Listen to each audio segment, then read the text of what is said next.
On est passé pour des combats à main nue.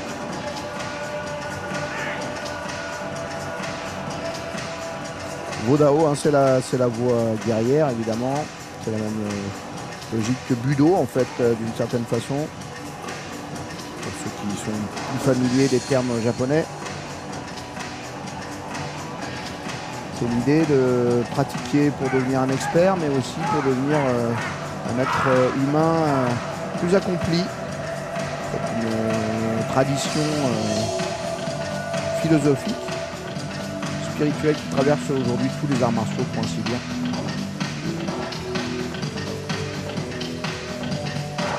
Allez, les casses de maître Cho Fanton. Attention, les fameuses tuiles. Bam bam. Il a réussi toujours très très bien ça. Donc, vous l'avez peut-être vous avez bien vu. Il y avait aussi des tuiles sur la tête, donc avec la pointe des pieds et le talon. Deux casses successives. En voici une autre. Avec,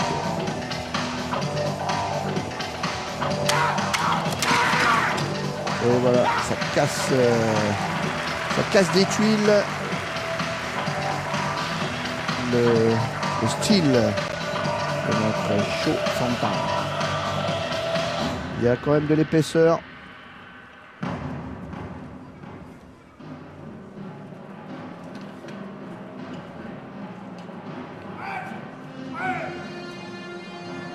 Comme disait Bruce Lee, les bâtons ou les planches ne rendent pas les coups, mais vous imaginez voilà ce que ça donne, une mâchoire à la place des tuiles.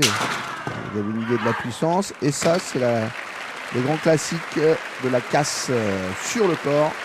Une sorte de casse passive. Héritier de la tradition de l'endurcissement du corps qui fait partie des arts martiaux traditionnels aussi. On a besoin d'armes. Que le corps devienne une arme. Donc on durcit les extrémités qui vont servir à frapper. Impressionnant cette démonstration de Tyson Vodao. Et on va continuer à voyager maintenant, Emmanuel, direction Israël. Avec une méthode de self-défense, le Krav Maga. Bien connu, le Krav Maga, une très grande réussite de diffusion de ces dernières décennies. Confidentiel il y a 30 ans, aujourd'hui c'est une des disciplines majeures en Europe, les gens apprécient beaucoup. Et notamment sur la promesse qu'il s'agit de se défendre. C'est toujours la logique de base des arts martiaux. La philosophie vient après. On rêve un petit peu d'être capable de se défendre contre des agressions. Ce sont souvent des agressions imaginaires, heureusement pour nous, mais il y en a. Et le Krav Maga est probablement l'un de ceux qui répond le mieux aujourd'hui à la demande. C'est pas vraiment une self-défense, c'est un close combat militaire, mais qui s'est bien adapté au public européen. C'est une discipline qui s'est développée au sein de l'armée israélienne et qui là vous est présentée par l'un des spécialistes européens, Richard Douyeb. Oui, c'est le grand pionnier en Europe, Richard Douyeb. Il a lui aussi très connu des spectateurs de Bercy et du Festival des Arts Martiaux. Le principe du Krav Maga, c'est la simplicité, la vitesse, la ligne droite. Aller vite pour en finir avec l'affrontement rapidement. On voit arriver aussi de plus en plus des étranglements, un petit peu de travail au sol aussi. Ça, c'est l'enrichissement culturel aussi des dernières années.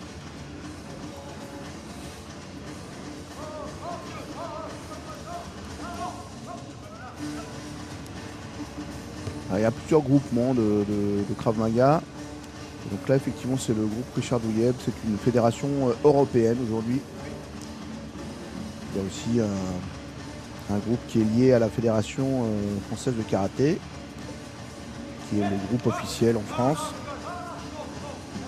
avec l'agrément ministériel. Et puis là, pour l'occasion, il y a aussi l'école de Alain Bayard qui a fait le déplacement de Belgique pour faire une démonstration aujourd'hui de Krav Maga à Lille. Alors effectivement, le Krav Maga, c'est effectivement